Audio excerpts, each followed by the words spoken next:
Hi viewers, this is setup for controlling the speed of the mixer motor with the use of SCR speed controller. Previously I have explained the setup. Now we can directly start and check whether this SCR controller is able to control the speed of the mixer grinder motor.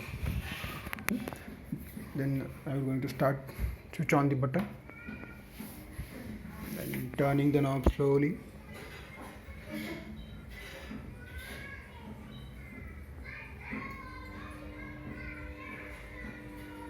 As you can see, humming noise.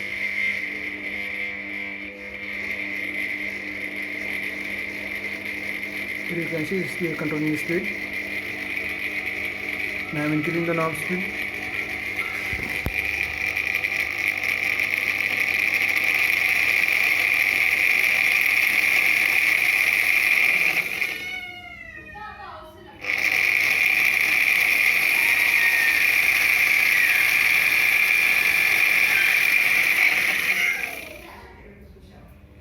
One second.